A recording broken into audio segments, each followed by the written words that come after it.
ایک بار صرف اللہ صمد پڑھیے اور پھر دیکھیے کہ آپ کی زندگی میں اللہ کی رحمت کس طرح اپنے دروازے کھولتی ہے.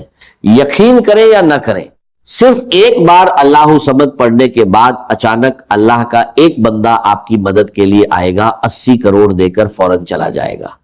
اب یہ بات سن کر شاید آپ کو یقین نہ آئے، لیکن آج جو عمل میں آپ کو بتانے جا رہا ہوں اس کے بارے میں نے اپنی آنکھوں سے ایسے واقعات دیکھے ہیں جنہوں نے مجھے بھی حیرت میں ڈال دیا. بسم اللہ الرحمن الرحیم. محترمہ ناظرین، میرے دوستوں، میرے بھائیوں اور میری بہنوں، آج تک میں نے اپنی زندگی میں کسی وظیفے کی ذمہ داری اس طرح نہیں لی کہ میں آپ کو صاف صاف کہوں کہ میں پوری ذمہ داری دیتا ہوں یا اس کی گارنٹی دیتا ہوں.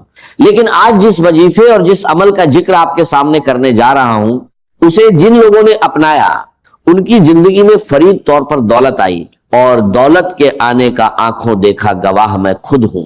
میں نے اپنی آنکھوں سے دیکھا ہے کہ جن لوگوں کو میں نے یہ وظیفہ اور یہ عمل بتایا ان کی زندگی میں دولت کے راستے کس طرح کھولتے چلے گئے. آج بھی میرے بہت سے بھائی اور بہن کہتے ہیں کہ ساری زندگی ہم نے وظیفے پڑھے، بہت سے عمل کیے، لیکن آج نماز فجر کے بعد اللہ صمد کا یہ وظیفہ پڑھ کر دیکھ لینا.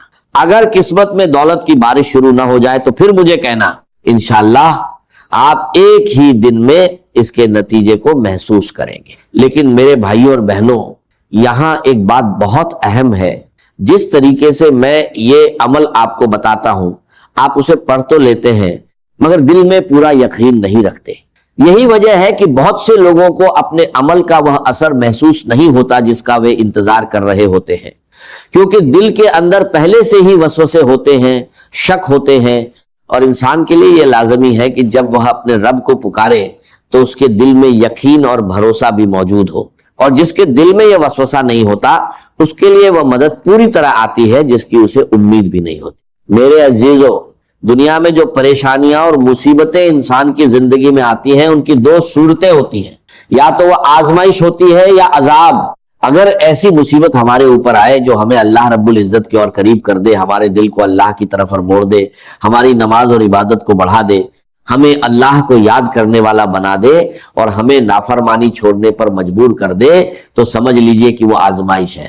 لیکن اگر کوئی مصیبت انسان کو اللہ رب العزت سے دور کر دے، اسے مایوس کر دے، اس کے دل میں اپنے رب کے بارے میں بدگمانی پیدا کر دے اور اسے اللہ کی نافرمانی کا ارادہ کرنے تک پہنچا دے، تو اس سے جان لینا چاہیے کہ وہ عذاب کی صورت ہو سکتی ہے. یعنی جس مصیبت کے آنے پر بندہ اللہ کو اور زیادہ یاد کرے، اس کا یقین اور مضبوط ہو جائے اور وہ اللہ کی نافرمانی چھوڑ دے، وہ آزمائش ہے. اور اگر وہی مصیبت انسان کو اپنے رب سے مایوس کر دے اور اسے نافرمانی کی طرف لے جائے تو اسے اپنے حال پر غور کرنا چاہیے. آزمائش انعام میں اضافے کا باعث ہے اور عذاب انعام سے دوری کا سبب بن سکتا ہے. اب آپ کو فیصلہ کرنا ہوگا کہ آپ اپنی مصیبت کو اپنے لیے آزمائش بناتے ہیں یا عذاب. لیکن ایک بات ہمیشہ یاد رکھیے، مصیبت کی دعا نہ کرے. ہاں، اگر مصیبت آ جائے تو اسے آزمائش بنائے، عجب نہیں. آپ اللہ کے قریب ہونا چاہتے ہیں اور اللہ آپ کو اپنے قریب کرنا چاہتا ہے. آپ چل کر اس کے قریب ہونا چاہتے ہیں اور وہ دوڑ کر آپ کو اپنے قریب کرتا ہے. مسلمان اپنے رب کی عظمت اور قدرت کو خوب پہچانتا ہے. وہ اس بات کو بھی خوب پہچانتا ہے کہ وہی اس کا رب ہے جس نے اسے پیدا کیا، اسے رزق دیا اور اس کی ہر ضرورت کو پورا کیا. اس کے سوا اس کا کوئی پروردگار نہیں، اور وہی اس کا معبود برحق ہے. اس کے سوا کوئی معبود نہیں. وہ ہر کمال کے ساتھ متصف ہے اور ہر کمی سے پاک ہے. بس جب اس کے دل میں اپنے رب کی محبت، اس کے وقار اور اس کے جلال کا احساس لیبریج ہو جاتا ہے تو وہ اپنے رب تعالیٰ کے ساتھ اپنے تعلق کو بہترین اکمل اور کمال آداب بجا لانے کی صورت میں ظاہر کرتا ہے، جس میں کچھ آداب یہ ہیں کہ میں اس کے ہر امر کی فرمانبرداری کرتا ہوں اور اس کے میں نافرمانی کو چھوڑتا ہوں، اور اللہ کی ذات پر کسی کی ذات کو مقدم نہیں کرتا. میں عبادت صرف اللہ کے لیے ادا کرتا ہوں. میں اپنے اعمال کے ذریعے اپنے رب کے غیر کی رضا نہیں چاہتا. میں تمام اعمال میں ثواب اختیار کرنے کے ساتھ اللہ در در در در بندر جر در در در بندر در در در در در بندر در در در در در در در در بندر در در در در در در در در در در در در بندر در در بندر در در در در در بندر در در در در در در بندر در در در در بندر در در در در بندر در در در در در بندر در در در در در در در در بندر در در بندر در در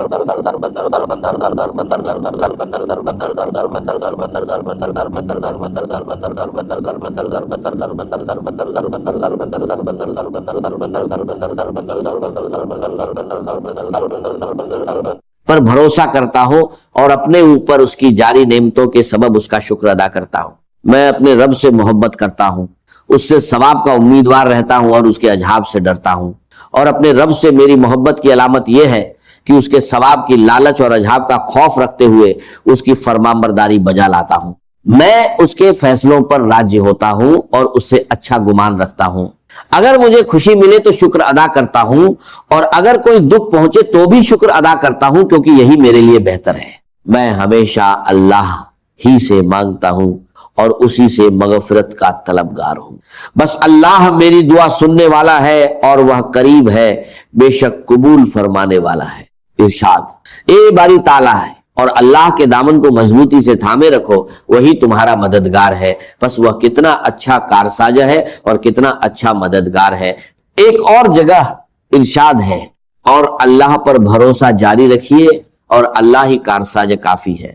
حضرت ابن عباس رضی اللہ تعالی عنہما فرماتے ہیں کہ ایک دن میں سواری پر حضور نبی اکرم صلی اللہ علیہ وسلم کے پیچھے بیٹھا ہوا تھا، تو آپ صلی اللہ علیہ وسلم نے فرمایا، اے لڑکے، میں تجھے چند باتیں بتاتا ہوں۔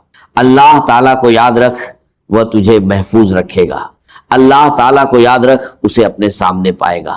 جب مانگے تو اللہ تعالیٰ سے مانگ، مدد چاہے تو اسی سے طلب کر، اور جان لے کہ اگر تمام امت تجھے کچھ نفع دینے کے لیے جمع ہو جائے تو وہ تجھے صرف اتنا ہی نفع پہنچا سکتی ہے جو اللہ تعالیٰ نے تیرے لیے لکھ دیا ہے، اور اگر سب لوگ تجھے نقصان پہنچانے پر اتفاق کر لے تو ہرگز نقصان نہیں دے سکتے مگر وہی جو اللہ تعالیٰ نے تیرے لیے لکھ دیا ہے۔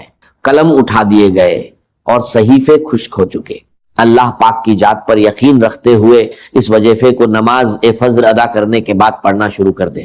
صرف 30 سے 40 سیکنڈ آپ کو اس وظیفے کے لیے دینے ہیں۔ 1 منٹ کا یہ وظیفہ پڑھنے سے آپ لوگوں کے نصیب بدل جاتے ہیں، آپ کی قسمت بدل جاتی ہے۔ تو پھر آپ کو ضرور یہ وظیفہ پڑھنا چاہیے۔ اگر آپ کی زندگی میں مشکلیں کم نہیں ہو رہی، پریشانیاں ختم نہیں ہو رہی اور راستے بند نظر آ رہے ہیں تو آپ لازمی یہ وظیفہ پڑھیں۔ فجر کی نماز کے بعد اسے پڑھنا ہے۔ اگر آپ فجر کی نماز مسجد میں پڑھتے ہیں تو وہیں بیٹھ کر سلام پھیرنے کے بعد یہ وظیفہ پڑھ لیں، اور اگر گھر میں فجر کی نماز ادا کرتے ہیں تو گھر میں بھی یہ وظیفہ پڑھ سکتے ہیں۔ جس طرح آپ اللہ تعالیٰ کی یاد میں بیٹھتے ہیں اسی طرح سکون اور اطمینان کے ساتھ بیٹھے رہیں اور یہ عمل شروع کر دیں۔ جو اب میں آپ کو بتانے والا ہوں اسے بڑی توجہ اور پورے دھیان کے ساتھ سمجھ لیجئے۔ جب آپ ذکر کی حالت میں بیٹھیں تو اپنی آنکھوں کو نیچے کر لیں، اپنی نگاہیں زمین کی طرف رکھیں یا اپنے پاؤں اور گھٹنوں کی طرف کر لیں۔ آپ کی نگاہیں ادھر ادھر نہیں گھومنی چاہیے اور کسی کی طرف نہیں دیکھنا ہے۔ اب میں آپ کو ایک نایاب اور خاص وظیفہ بتانے والا ہوں۔ اسے دولت کو کھینچنے والا عمل بتایا جاتا ہے۔ آپ خود دیکھیں گے کہ آپ کے لیے رزق کے دروازے کھلنے لگتے ہیں۔ اس لیے اس عمل کی پوری ترتیب کو بڑی توجہ سے سمجھنا ضروری ہے۔ جہاں تک یہ ویڈیو ختم ہوتی ہے وہاں تک لازمی دیکھیے گا، ورنہ آپ کو یہ عمل پوری طرح سمجھ نہیں آئے گا۔ اب سب سے پہلے آپ کو اعوذ باللہ من الشیطان الرجیم اور بسم اللہ الرحمن الرحیم ایک مرتبہ پڑھنا ہے۔ اس کے فوراً بعد ایک مرتبہ درود پاک پڑھ لینا ہے۔ کوئی سا بھی درود جو آپ کو یاد ہو وہ پڑھ سکتے ہیں۔ اگر آپ نے فجر کی نماز میں درود ابراہیم پڑھا ہے تو وہی پڑھ لیں، اگر وہ یاد نہیں تو کوئی بھی درود پاک پڑھ سکتے ہیں۔ اللہم صلی علی محمد وعلی آل محمد کما صلیت علی ابراہیم وعلی آل ابراہیم انک حمید مجید۔ اللہم بارک علی محمد وعلی آل محمد کما بارکت علی ابراہیم وعلی آل ابراہیم انک حمید مجید۔ درود پاک پڑھنے کے فوراً بعد آپ کو سورہ فلق پڑھنی ہے۔ اگر آپ کو سورہ فلق یاد ہے تو ٹھیک، اور اگر یاد نہیں ہے تو دیکھ کر اچھی طرح پڑھ لیجئے۔ بسم اللہ الرحمن الرحیم، قل اعوذ برب الفلق من شر ما خلق۔ اس طرح ایک مرتبہ سورہ فلق پڑھنی ہے۔ اب اصل عمل شروع ہوتا ہے۔ اسے کس طرح اور کس ترتیب سے پڑھنا ہے یہ بات بہت دھیان سے سمجھ لیجئے۔ سب سے پہلے جیسا میں نے بتایا، نماز فجر کے بعد جس طرح اتحیات میں بیٹھتے ہیں اسی طرح بیٹھ جانا ہے۔